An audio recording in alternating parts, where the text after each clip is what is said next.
दोस्तों, समीर ने सही समय पर डॉक्टरों की मदद लेकर इस बार रिमझिम की जान बचा ली है और वीरगढ़ की रियासत की रानी को मौत के मुहाने से वापस ले आया है। लेकिन सबसे बड़ी बात अभी भी वहीं खड़ी है कि कुलगुरु जी की जो भविष्यवाणी शादी से पहले की गई थी, उसका निवारण अब तक नहीं निकला है।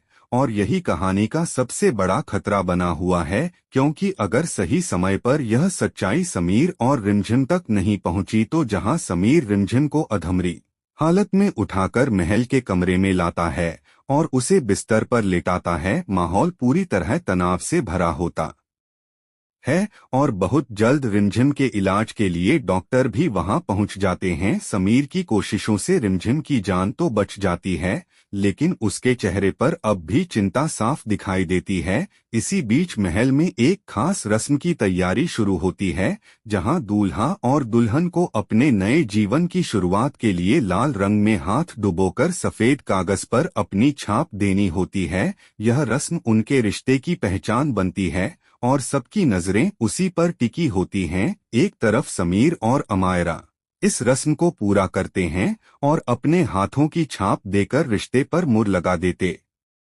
हैं। जब रिमझिम अपनी मौसी सुनंदा के साथ वहां पहुंचती है और बिना कुछ कहे वह भी उसी जगह अपने हाथ की छाप दे देती है, यह देखकर सब चौंक जाते हैं और समीर खुद हैरान रह जाता है। वह तुरंत रिमझिम को आवाज देता है और उसके पास आता है। तभी सुनंदा धीरे से रिमझिम के कान में कहती है कि जो सामने पत्नी बनकर खड़ी है वह असली नहीं बल्कि नकली है। यह बात सुनते ही माहौल और भी ज्यादा गंभीर हो जाता है और समीर सीधे सुनंदा से सवाल करता है कि आखिर वह किसके बारे में नकली कह रही है।